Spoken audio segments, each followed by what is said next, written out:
Good morning po sa inyo. Pag-usapan natin ngayon, ito pong si uh, Robin Padilla. Yan, sa title ko nga dyan, wala si Digong. Bakit po?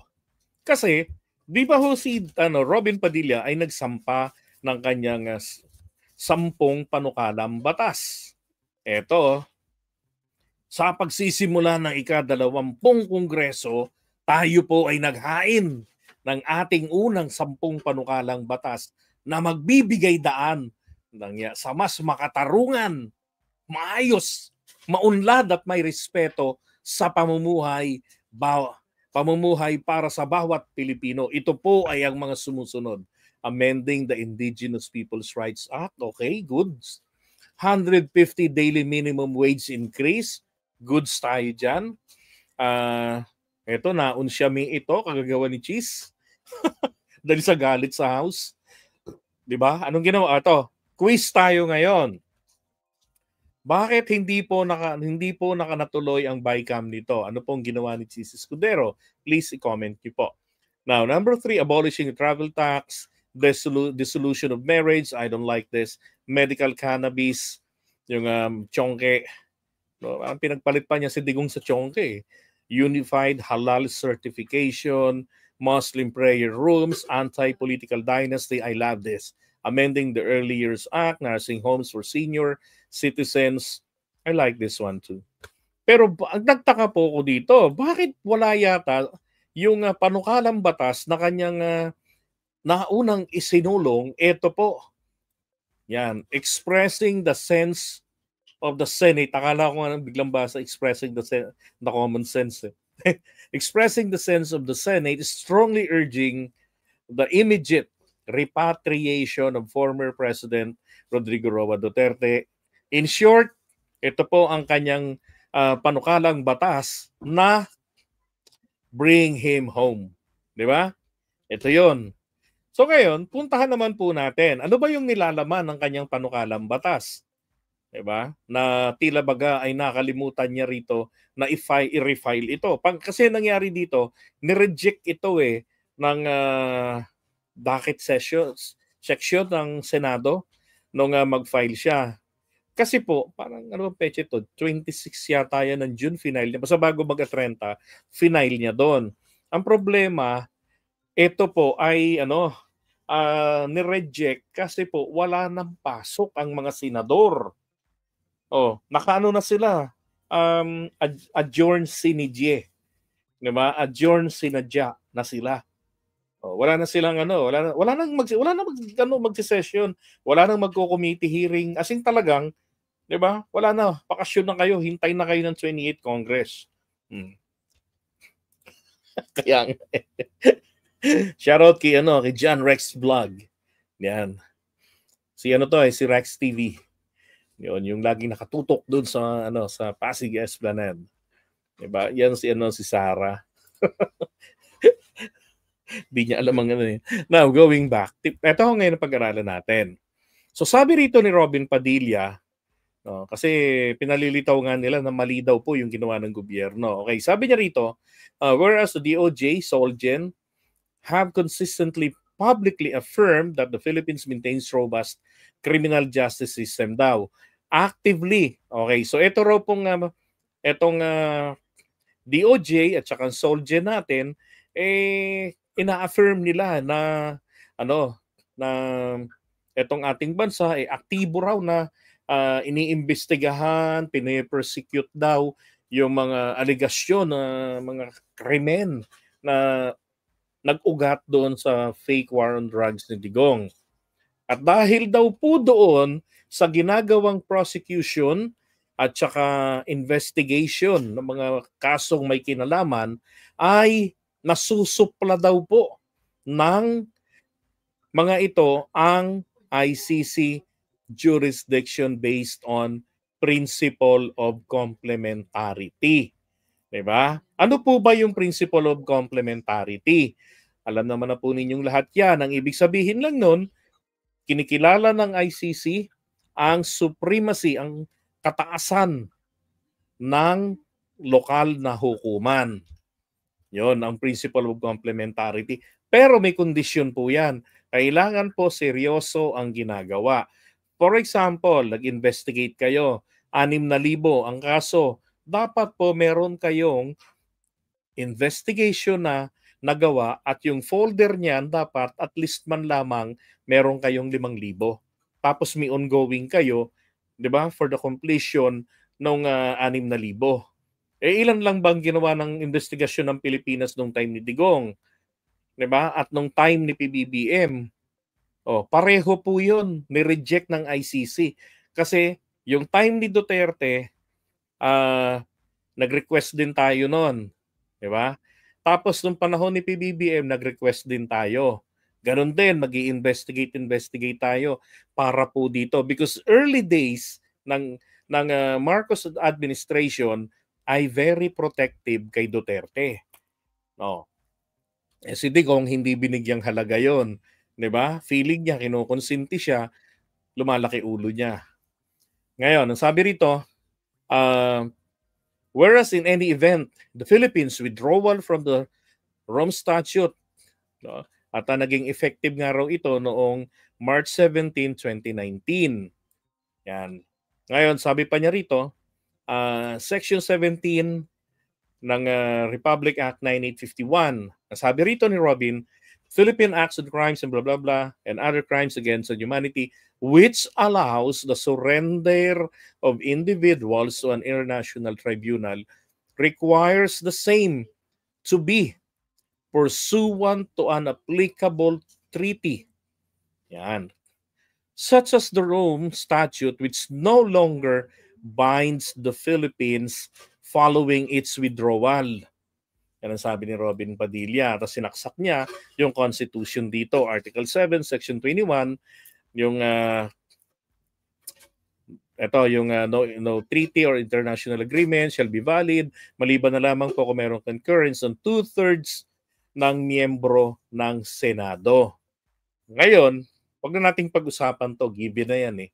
Ito po ang pag-usapan natin. Totoo ba na wala na pong na hindi na po binding sa atin ang naging bahagi ng Rome Statute o ng ICC? Well, dyan po sa puntong yan, mali po dyan si Robin Padilla. Kung sino man yung sumulat nito. Tingnan nyo. Ang sabi po rito ng Article 127 at gusto ko lang din pong linawin noon pong mga bandang April, no? And then July pinublish 2021 ng Korte Suprema, sinang-ayunan po nila ito. Lahat sila sumang-ayon dito na ang sabi dito na ang isang miyembrong estado ay hindi po nakakalaya ng lubusan nang dahil lamang hindi po nakakalaya sa kanilang obligasyon nang dahil lamang po sa kanilang pagkalas. Sabi diyan sa ICC. Sabi rito, from the obligations arising from this statute while it was party to the statute. Ito pa, its withdrawal shall not affect any cooperation with the court in connection with criminal investigations and proceedings in relation to which the withdrawing state had a duty to cooperate. Anong sabi ng Korte Suprema? Meron pang, ang sabi nila dapat makipagtulungan, cooperate, ang sabi ron, makipagtulungan ng gobyerno sa anuman, any proceedings na nasimulan na ng ICC. Kailan po ba kasi final yung kaso? 'Di ba? Sa kanila. And sabi rito, and which were commenced prior to the date on which the withdrawal became effective. So ibig sabihin, yung proceedings ay nasimulan po bago pa maging opisyal yung paghiwalay natin sa ICC. So sinasabi nila na wala ang membership natin sa ICC noong March 17, 2019. So hanggang ngayon, hindi na po dapat daw tayong makipagtulungan. Ang tanong, totoo ba yun? Di ba? So sinasabi po rito, yun daw pong nasimulan nila. Okay. So eto po. Ang sabi rito sa article na to ng Time Magazine. As President of the Philippines in March 2019, si Digong daw po winidraw ang Pilipinas mula sa pagiging miyembro ng ICC. But it was too late to stop a probe. Diba? So ibig sabihin, may ginagawa na po silang probe. Diba? 2017 pa po kasi sinampa nila Trillanes yung kaso. 'Di ba? Ang nagsampa nga po dong abogado, yung namatay na si, ano nga ang pangalan nun? Yung namatay na abogado. Nakalimutan yung pangalan nun eh. Yun po yung nagsampa sa ICC kasama ni Trillanes. Sabi rito, it was too late to stop the probe. The ICC had started in 2016. Mga kababayan, 2016 pa lang po. Hindi pa po nasasampa ang kaso. Nag-iimbestiga na po ang ICC sa Pilipinas. Okay, proactive na din lang minamatyaga ng Pilipinas. Kasi nakakaalarma sa human rights community ang pagkapangulo ni Digong. Kaya nakatutok sila at nag-i-investigate.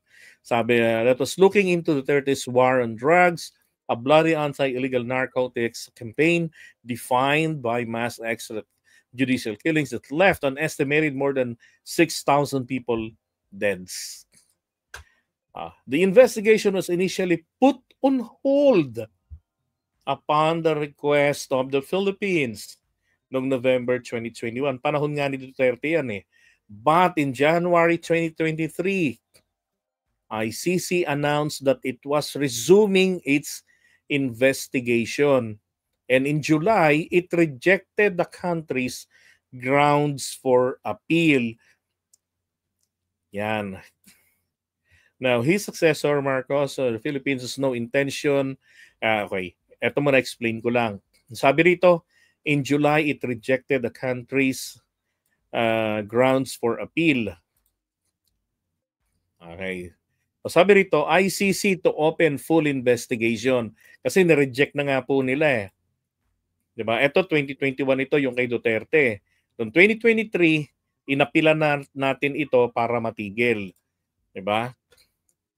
ICC halts probe into the 30s war on drugs after government request. Kung di ako nagkakamali, ito na po yung 2023 na ginawa ng Pilipinas na hinihiling natin sa kanila na itigil ninyo yung investigation. Kasi ito na yung request po nila PBBM na nag-i-investigate kami rito. Persecute kami rito.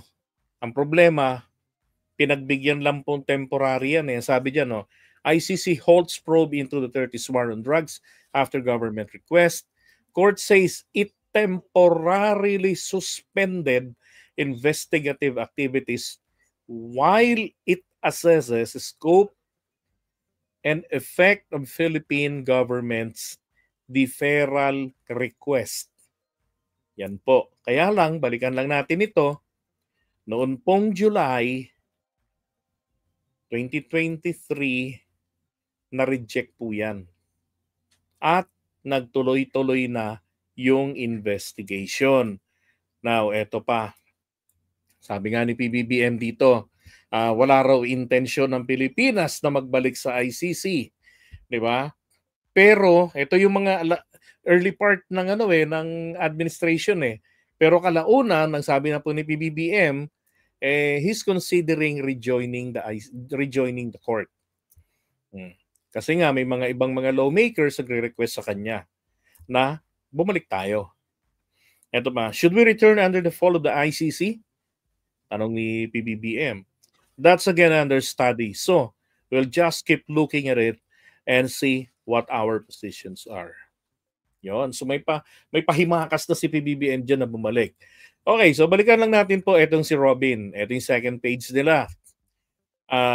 Dito po, sinamantala ni Robin dito yung current crisis sa Middle East. Yan. Kaya po niya hinihingi. Sabi niya rito, whereas national unity and reconciliation among political leaders are imperative for the Philippines to address pressing challenges.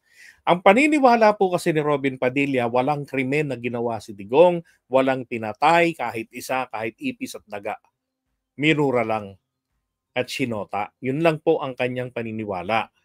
Ngayon, kaya para sa kanya, pinulitika lang si Digong.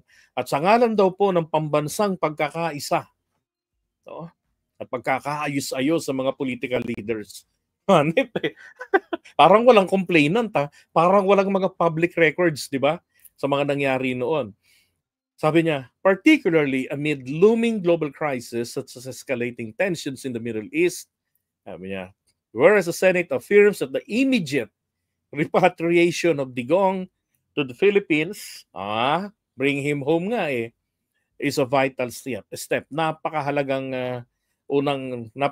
hakbang daw po tungo no sa pagkakaroon ng reconciliation and national unity, and that his investigation and prosecution by Philippine authorities will uphold national sovereignty and the Philippines' exclusive right to hold its citizens accountable under its constitution. Ang tanong po uli rito, totoo po kaya na ang Pilipinas ay meron tayong exclusive?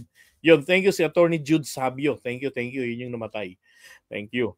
Ang tanong ko po rito ngayon, kina Robin Padilla, totoo ba na ang Pilipinas, ang Korte ng Pilipinas, ang merong exclusive na karapatan na i-prosecute yung kanyang mga mamamayan o maging ang dayuhan na nagkasala rito sa ating bansa.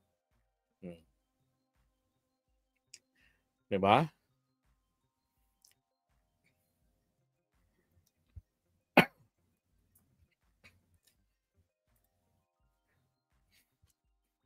Ang sagot ko po dito, hindi po. Maling-mali po rito si Robin Padilla. Okay, bakit po naman nasabi nating maling-mali mamaya-maya? So sumunod niya rito nga sinasabi, tungkol naman po ito sa diplomatic capacity ni PBBM. Kasi nga naman daw po, tingnan nyo ha, kinumpara pa niya si Digong kay Tives. So sabi niya rito, such repatriation is possible na napatunayan daw ng gobyerno ng Pilipinas sa matagumpay na diplomatic efforts para maipauwi etong si Arnulfo Tives Jr. mula sa Timor-Leste noong May 2025. No, kahit na tumanggi ang Court of Appeals sa request ng Pilipinas sa extradition. Pero nabutasan sila dito ng gobyerno kasi 'di ba? Kapag gusto kasi maraming paraan eh. Pagka ayaw, maraming dahilan. Ano hong nakitang paraan nila? Wala kang valid visa rito sa aming bansa. Ibig sabihin, wala kaming prior approval sa pagpunta mo rito. Tapos ngayon magsisik ka ng asylum dito. Tapos kami namang etong si Tanga, naluluto kami ng sariling batas namin, hindi ka namin mapauwi. Hindi namin maaprubahan yung extradition. Kahit na meron kaming treaty sa Pilipinas. Di ba? Nagre-request tayo. So we have extradition treaty with Timor-Leste. Now, sabi niya rito,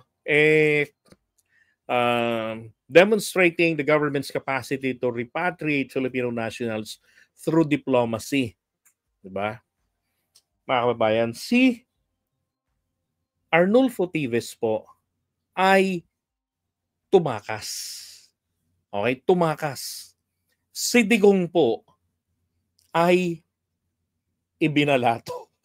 Si Digong po ay hindi po tumakas. Inaresto, isinurrender.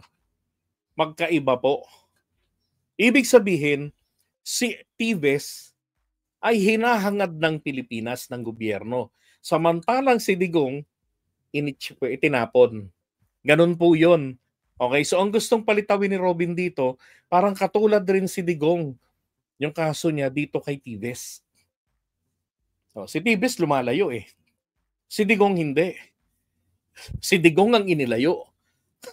Inilayo ng gobyerno ng Pilipinas sa bisa ng ICC warrant of arrest. 'Di ba? At sa tulong ng Interpol at obligasyon ng Pilipinas sa organisasyon, kaya po nangyari 'yon. No. Pero sa ilalim po ng ating batas. Okay? Yung IHL natin. No.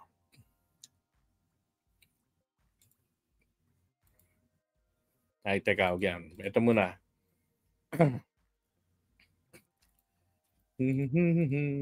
Nasaan yung sa IHL? My gosh.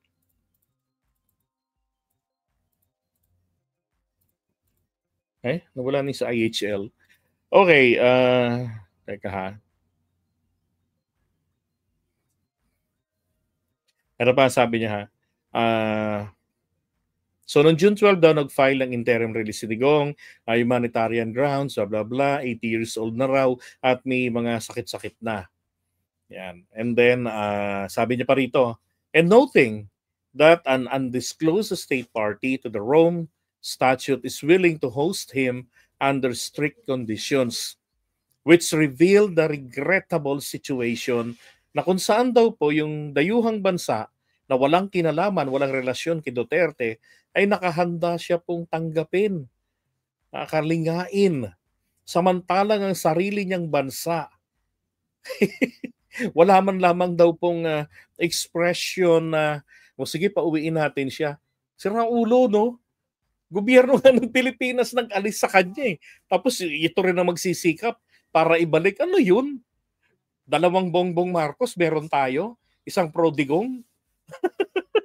Tsaka isang pro-Philippines, ganon. Loko-lokong Robin to. And then whereas, should a full repatriation free from ICC jurisdiction prove impracticable, the Philippine government should at minimum and on ad cautelam na naman yung safety situation basis and without accepting ICC's jurisdiction. Talagang allergic kayo sa pag-accept, pag-recognize ng kapangyarihan ng jurisdiction ng ICC. Kaya tuloy nagiging malaking problema ang pag-avail ni Duterte sa mga remedies available sa ICC.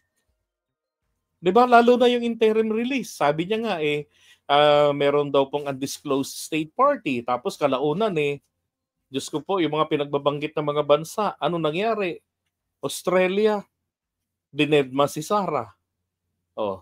Tapos wala naman daw pag-uusap na naganap para sa interim release. Ang Belgium tumanggi. 'Di ba? Ano pa, sino pang tatanggi? Sinusuka na ng ibang bansa. 'Di ba? Ngayon, dito po, balikan po natin yung kanyang binabanggit dito. Yan po. No? Dito ho kasi, yung IHL na yan, yung Section 17 na to, dito po kasi, ang nakalagay doon ay tayo po ay yung tawag dito, meron tayong option, yung gaya ng binanggit niya dyan, na pinapayagan po na isurrender yung isang individual sa International Tribunal katulad ng ICC. Yan po yung nasa AHL. So kung sinunod po yan na Boying Rimulya, hindi po sila dapat makakasuhan sa ombudsman. 'Di ba? Kaya lang ginawa lang ni Amy Marcos, talagang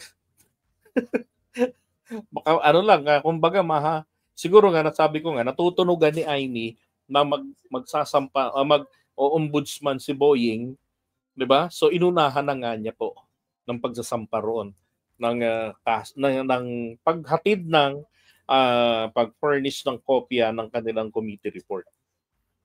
Na may kinalaman diyan sa pag-aresto kay Digong. 'Di ba? Pero diyan sa international humanitarian law, maliwanag yung provision diyan na sinasabi. At binanggit niya nga rin po rito na pwedeng isurrender. Kung meron po dalawa kasi yan. Kapag meron tayong treaty, okay? Meron tayong treaty, ibig sabihin member pa rin tayo ng Rome Statute ng ICC, kailangan po nating dumaan sa proseso ng extradition. Pero In the absence of the treaty, ang option po dito, isurrender natin. Mas napadali patuloy. Kasalanan ni Duterte yan. Sa sobrang takot niya sa ICC nung mga panahon na yan, hindi niya po napag-aralang maigi. Di ba? Na-anticipate ng ICC yung mga ganyang senaryo. Oh. Ngayon, meron kasing tinatawag ang ICC na na residual, ito ang tawag dito, residual jurisdiction. Limitado yung jurisdiction nila doon po lamang sa mga kaso na nasimulan nilang imbestigahan hanggang sa araw na tayo ay hindi na po naging member nila. Simula po ng naging member tayo ng November 1, 2011 hanggang March 17 po. Yan po ang kaya nilang imbestigahan. Pakalipas ng petsa na yan ng March 17, 2019, hindi na po nila pwedeng imbestigahan yon. Diba? Kaya nga sabi ko, nako po, ang linaw ng sinabi ng Korte Suprema. So kung ito po ay natuloy, o kung pagpilitan po ito ni Robin Padillang i-file, nako, lahat po ng ito ay kukwestiyonin sa kanya ng mga kapwa niya senador. Ang tanong, paano niya yan ipagtatanggol ang sarili niya dyan? Paano niya yan ilulusot? Di ba?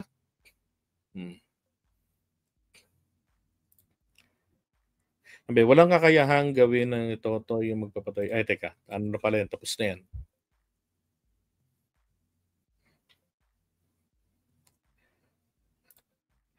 Si Sir Robin mahina ang utak. Maloloko pa.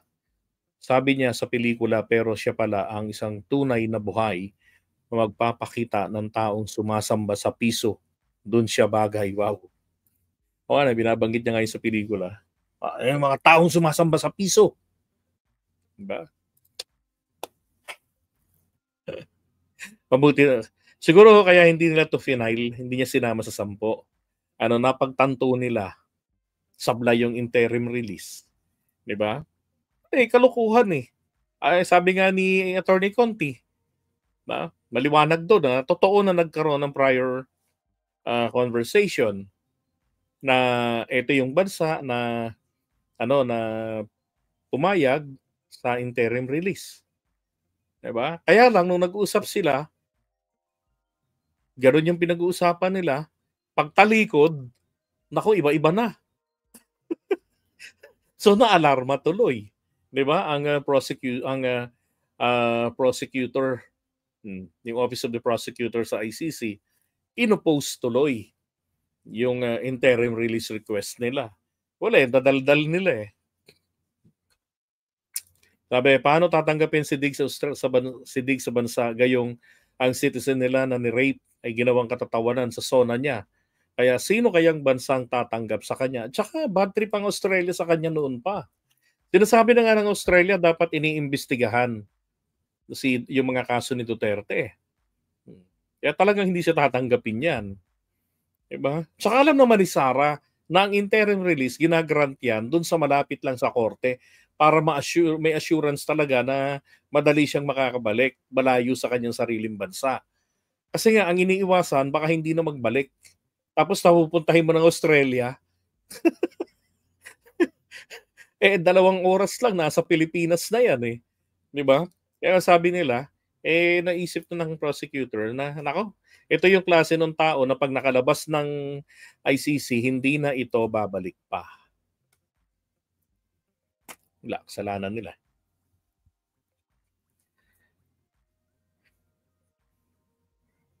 Meron pang isa yan, yung babae, si Sister Fox.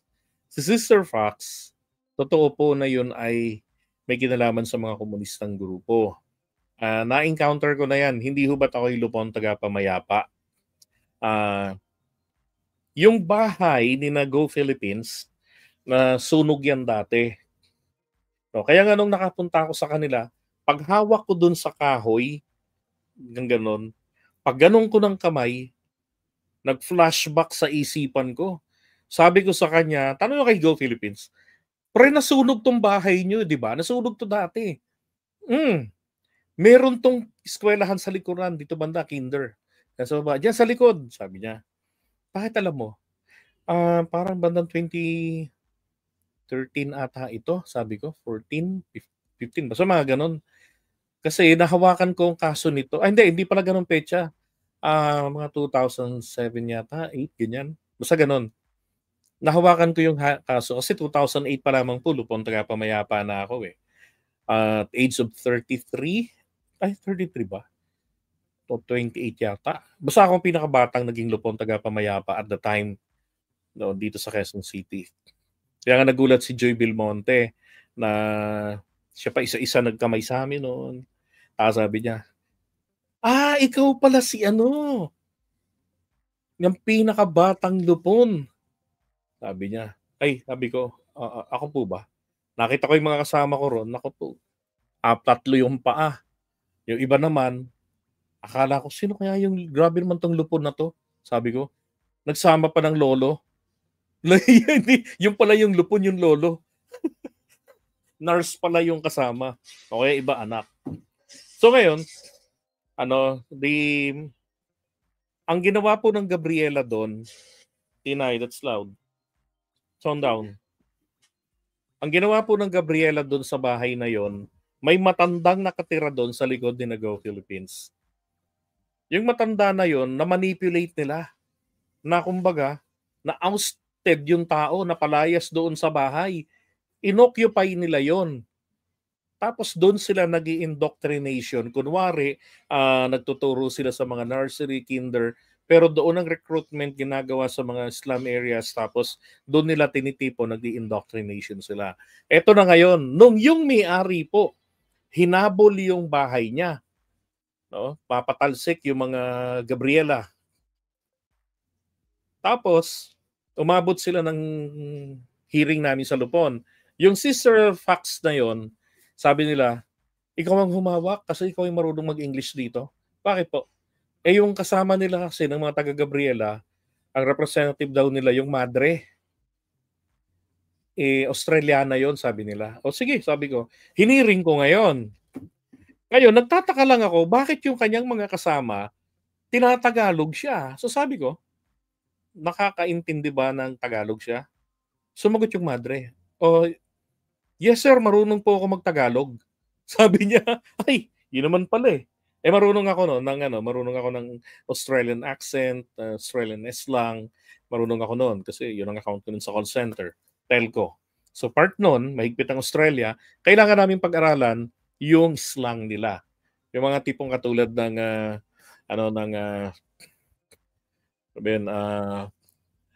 may bread basket is aching. Ganon, bread basket is aching daw, is aching. Masakit ang tiyan ko. Bread basket yung tiyan. Yung ganon.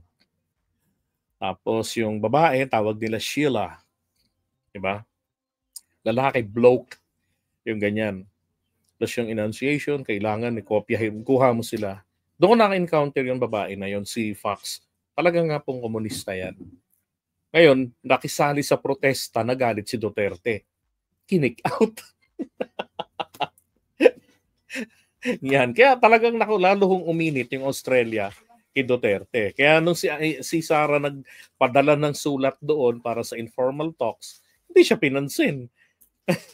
Wala naman siyang diplomatic capacity. 'Di ba? Kung baga kausapin siya, wala namang mabubuong agreement na binding sa dalawang bansa. In bad terms siya sa presidente. So paano niya i-relay sa presidente yung kanila pinag-usapan? 'Di ba? Ay nako. Correct, magtatago yan. Merong pinakita dati sa FB kung saan ang hideout ni Digog, Glory Mountain ba yon? Yung kinakailangan mag-helicopter pa siya. Mag-helicopter pa yung pupunta doon. Meron. Yun ang kanyang hideout daw eh. Okay, so pag-usapan natin yung susunod.